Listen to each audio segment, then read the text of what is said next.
In this lesson, you'll learn about the key methods used by a content provider and the objects that interface with it. Those methods are query, update, insert, delete, getType, and onCreate.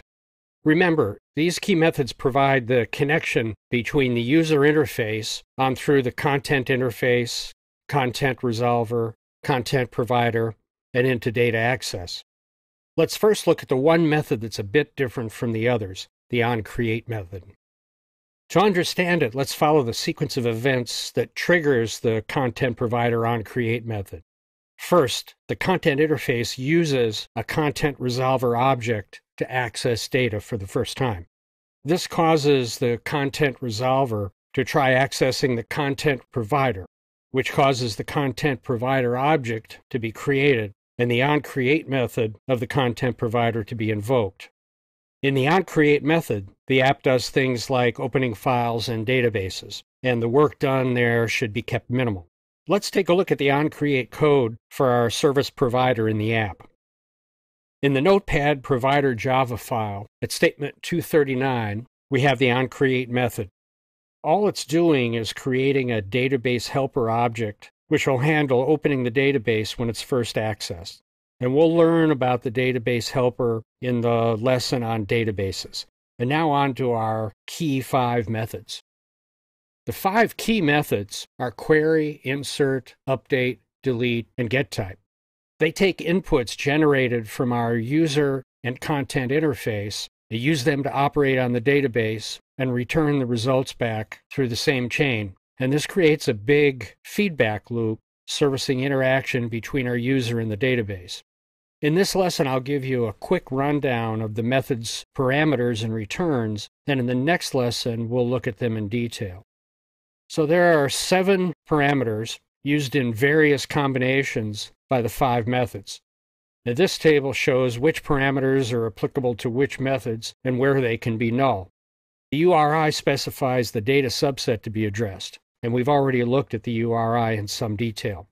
Projection specifies which columns to include for each row returned from a query. The selection clause and arguments specify criteria for selecting rows for queries, updates, and deletes. The sort order specifies a column to be used for sorting a query result. Content values specify column and value pairs for inserts and updates. And the cancellation signal provides a mechanism to stop a query operation during processing of that operation. And there are 4 different types of return values. The cursor, which we've already looked at in detail, specifies a result set from a query operation. The URI specifies the URI of a newly inserted item. The integers specify the number of rows affected by an update or delete. And the MIME string identifies the MIME type of the file operated on. In addition to these methods, there are a couple more I want to mention that are used in the Notepad app. They're managed query, the method managed query, and the class cursor loader. Let's look at statement 103 in the notes list Java code. It shows the use of the managed query method, which is part of the activity class. The managed query method is a wrapper around the query method that manages the life cycle of the cursor using the start managing cursor method. These methods execute a query method for you and do the additional work of cursor management. And you can find a description of the managed query and start managing cursor methods in the activity class on the developer's website. To find them, go to the developer's website and look for activity. Click on Methods, and look for Managed Query.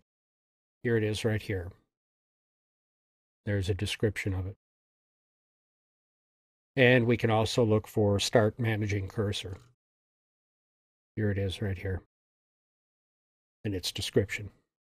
Now let's take another look at the Managed Query statement in the Notepad app. We see that the Managed Query method has been deprecated in API level 11 in favor of the cursor loader. You can still use the managed query method, but Google's suggestion is that you consider using the cursor loader class instead. And I'll click on cursor loader and bring up a description of it from the developer's website. As explained here, the cursor loader class is really an additional enhancement on the managed query method as it runs the database query in a background thread. If you want to use the cursor loader class and have it be backward compatible with versions of Android pre-API 11, you need to include the support library, which includes support back to API 4. Now, we'll learn more about backward compatibility and the support library in a coming lesson. That's our lesson on content provider key methods. And now let's take a deeper look at the parameters and return values used by these methods in our next lesson.